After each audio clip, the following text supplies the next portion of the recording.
Dear learners, I once again welcome you to this MOOC course on Population and Society. Today, we shall discuss the Module 26, Socio-Economic Consequences of Urbanization.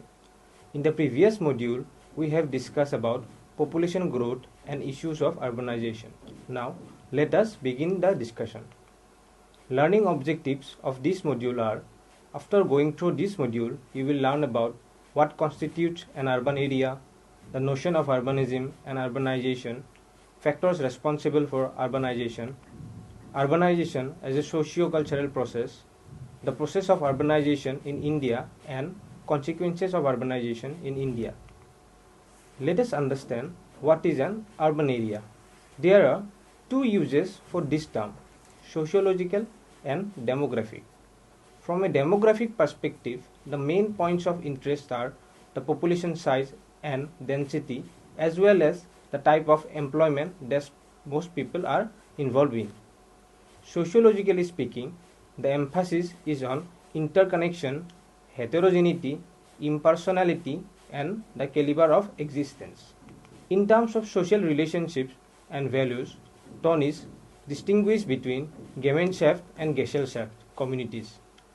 In former, impersonal and secondary relationships predominate, and people's interactions are formal, contractual, and dependent on particular function or service they perform.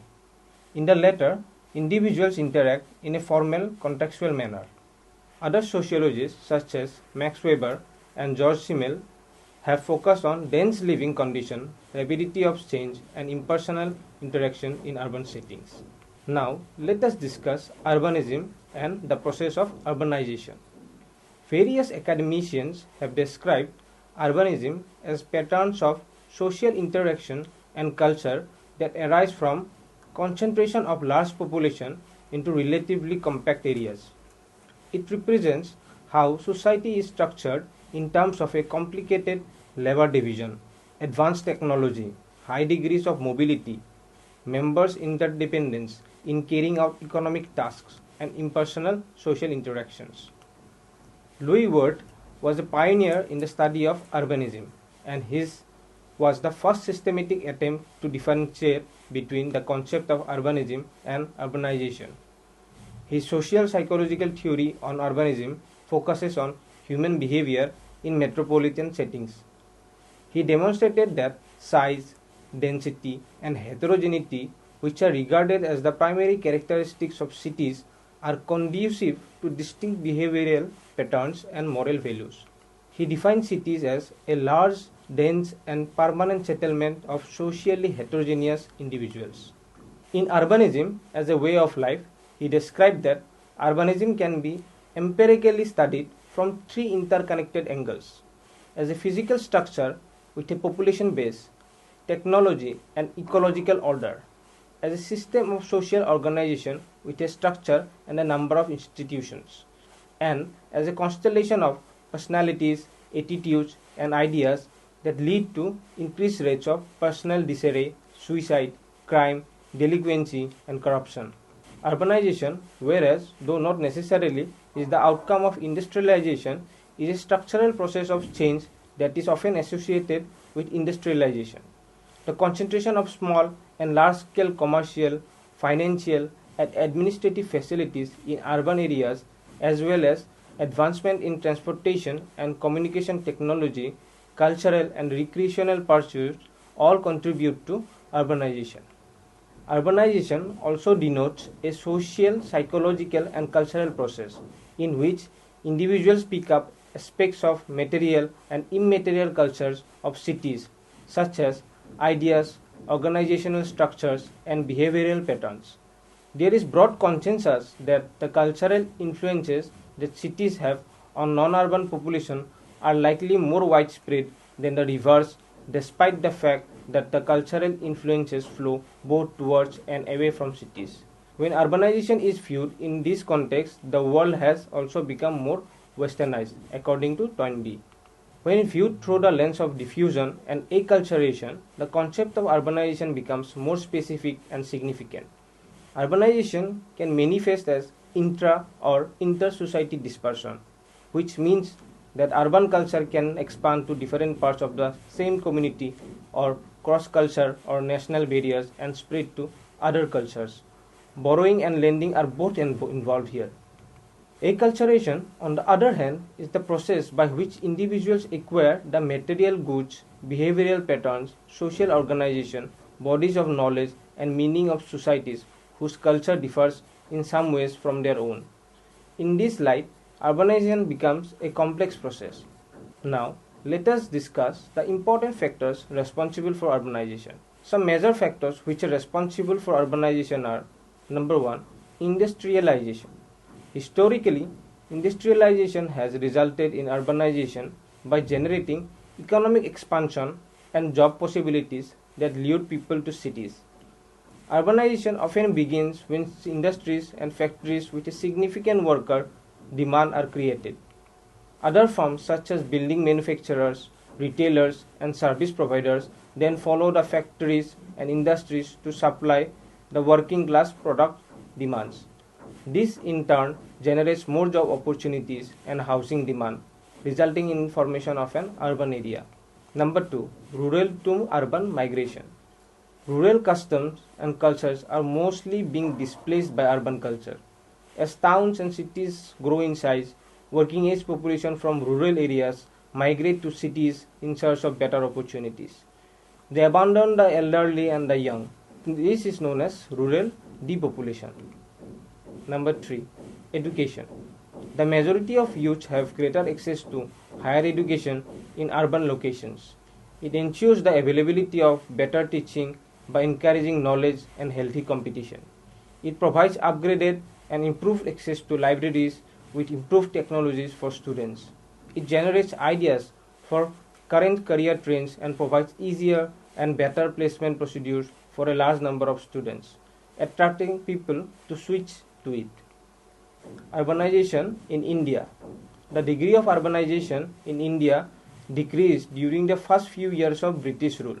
The British government's disinterest in India's prosperity, economic development, and the onset of industrial revolution in England are the primary causes of cities' downfall at this time. Indian cities regained some of its former prominence in the latter part of the British rule. The British established a number of new towns and cities and created modern urban patterns in the cities that already existed. The following components made up the Indian urban system's permanent elements. Number 1, the military political town, which acts as a hub for the redistributive system and the movement of money within the community. And number 2, the temple or the fully developed temple town. Following its independence, the nation adopted a mixed economy, which paved the way for growth of the private sector in various areas of nation. This further accelerated urbanization at a brand new rapid rate as a growing number of people began to move into nation's developing metropolitan areas. In the post-independence ages, urbanization has entered a new and more significant phase as proposed by Ramachandran. The post-independence era is known as for fast urbanization, especially of the 1 lakh and million cities in contrast to British period. Only 11.4% of Indians lived in urban areas in 1901. By 2001, the number had risen to 28.53%, and by 2011, it had even higher, reaching 31.16%. Actually, compared to the British era, the development of urbanization has generally picked up speed through the post-independence era. In reality, the nation's urban growth has shifted upward since gaining independence. The number of people living in cities has been growing steadily and accelerated since India embraced the liberalization, privatization, and globalization model of development. The country's rural population growth percentage has now been overtaken by the urban population growth percentage during the most recent census decade. Now, let us understand the consequences of urbanization in India. The concentration of people in cities is the most remarkable social phenomenon of the present century, claims Weber. Urbanization is a process that leads to economic, social, and political advancements and changes, and it is what caused the big shift towards cities. In actuality, urbanization is thought to provide a national stage for shared prosperity. But urbanization also presents the country with significant issues in addition to all of this. Many societal threats have risen in India as a result of urbanization: overcrowding, population, poverty, socio-economic marginalization, and inequality, ever-expanding slums, and increased crime and violence. More specifically, urbanization process poses a wide range of difficulties. In order to address all of the issues brought about by urbanization, state and local administration are under tremendous strain. India's urbanization has severe negative consequences. Let us discuss them one by one. Number 1. Unplanned and uncontrolled growth. India's main urbanization issue is the unplanned and uncontrolled expansion of towns and cities. India has never experienced urbanization as a result of structural or strategic organizing. It has always continued in an unpredictable way. The country's urbanization rate has increased due to both push and pull growth forces. Additionally, there are regional disparities in growth trend, which have led to overcrowding in several of India's major cities, including Delhi, Bangalore, Chennai, Mumbai, and so on. With very few exceptions, unplanned and uncontrolled expansion has been a feature of nearly every Indian town and metropolis. Number 2. Overcrowdedness and congestion. India's urban areas are overly congested with a traffic due to rapid urbanization. The current era's massive urban population, along with period of ongoing migration, has led to overcrowding and traffic in India's cities. Such circumstances have further contributed to issues in urban India, including flash floods, poverty that is only getting worse, unemployment, urban crime, dacoities, theft, and other social vices. In metropolitan India, overcrowding contributes to the ongoing housing deficit. Public utilities including power, water, healthcare, and affordable housing were all under strain. Practically speaking, this issue is more persistent in several of India's major cities where large scale of migration occurs. Number 3. Lack of affordable housing. The years of urbanization have brought about a housing crisis in India's cities. For many in urban India, housing is a rarity. The majority of city dwellers, particularly those from marginalized groups, experience these issues to extremes. For those low-income groups and urban underclasses in India, the lack of affordable housing is a major concern. The situation has been made worse by the government's indifference to the need for in-house accessibility for all sections of society and the private sector's dominance in home construction. Shaw stated that housing has received a low priority in India's public policy and investment programs, and while some piecemeal programs did exist, much of the supply of the housing was left to the market. The poor are increasingly restored to occupy whatever land they find in the cities, including footpaths, sides of roads, unused open areas and swamps, sides of rivers and canals. The poor are outpriced in formal housing market and without safety net provided by the state subsidized housing. Number 4. Problem of unemployment. India's urbanization has made a dent in country's unemployment rate. Thousands of individuals from rural India relocate to the adjacent cities each year in a quest of work and better possibilities. Nevertheless, the nation's chances and economic growth have pitifully failed to keep up the rate of employment growth and immigrant volume. There aren't enough job possibilities in India's metropolitan hubs to support and absorb the rapidly expansion of urban labor force. The issue is made worse by the fact that many of the forced urban migrants lack the technical and skillful knowledge. In India's cities, the number of unskilled workers is pitifully growing, which will undoubtedly make the issue of unemployment worse in the years to come. Number 5. Slums and squatter settlements. Slum and squatter colonies are an inevitable byproduct of nation's uncontrolled haphazard urbanization. Squatter communities and slums are becoming more prevalent in India's cities and towns. 1.37 crore families, or roughly 17.4% of urban Indian households, were found to have resided in a slum in 2011 according to the census. Additionally, it shows that a majority of urban households in Andhra Pradesh, West Bengal, Madhya Pradesh, Orissa and Maharashtra reside in slums. Maharashtra has more slums block than any of other state. More than 21,000 out of a total slightly more than 1 lakh for the entire nation. More than one third of India's slum dwellers reside in its more than 46 million cities. Mumbai has the largest percentage of households living in slums among the metro areas, 41.3% of the total population.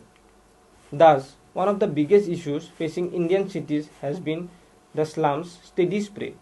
In addition to slums, another issue facing urban areas has been the emergence of squatter settlements, which are transient settlement areas that are dispersed through the city, particularly in the outer reaches where the city meets the rural hinterlands. Squatter colonies and slums are teeming with improvised homes and terrible living conditions. In addition, they serve as havens for several disease and urban criminal activities. These are the settlement areas where women are denigrated, childhood is vandalized, and masculinity has been brutalized. Therefore, one of India's most pressing urban issues is the continued existence of slums and squatter colonies. Number 6. Exclusion in cities.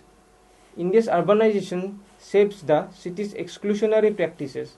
Like any other city in the globe, Indian cities are hardly inclusive. It is challenging for India's lower class and impoverished population to establish a name for themselves in the cities. This group of people struggles to find a stable residence and means of subsistence in the cities and scarcely has any rights towards the city. In India's cities, this group has been the target of exclusion in all its manifestations. Every city has a centrality and marginalization landscape that keeps the underprivileged and marginalized groups out. They are compelled to live on the outskirts with little access to urban lifestyles and customs. Indian cities have a long way to go before they become inclusive and offer a similar quality of life to all citizens, said Anuparna Shaw. Number 7.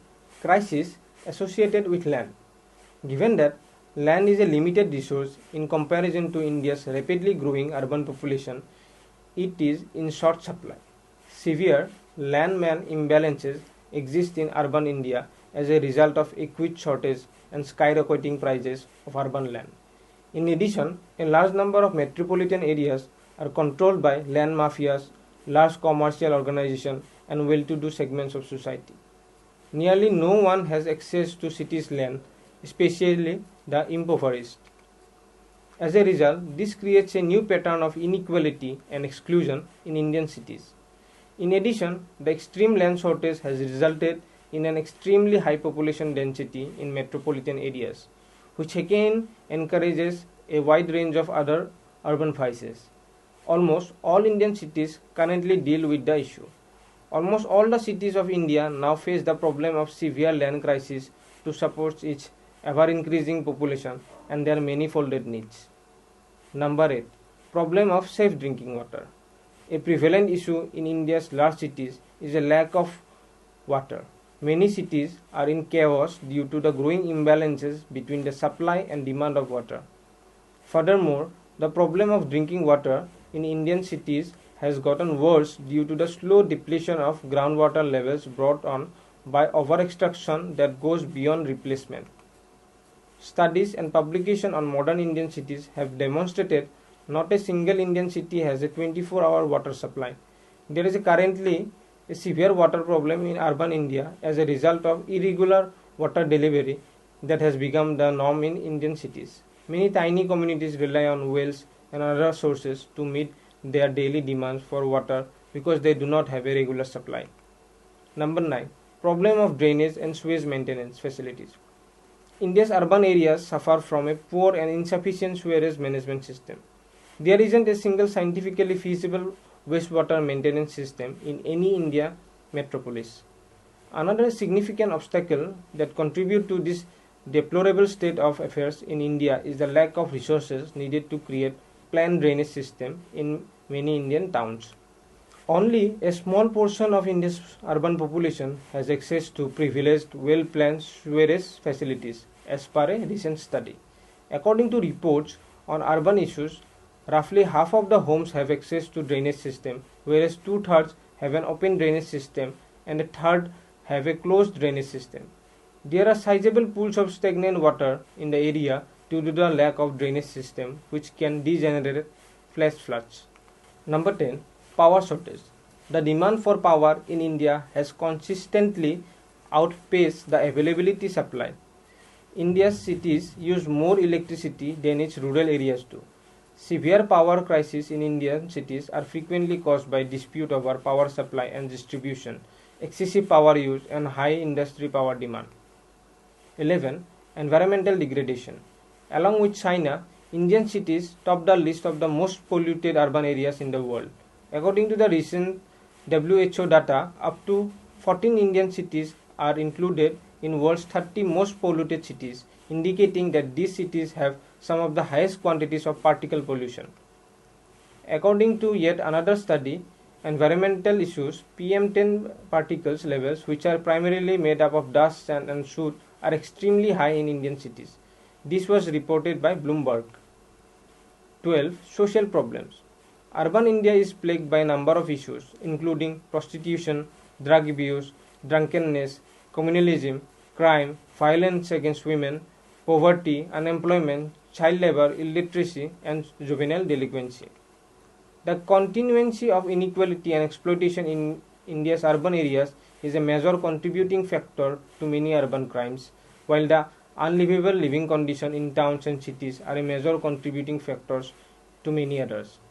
Anonymity in urban life leads to a rise in riots, intercommunal disputes, and agitation among city dwellers.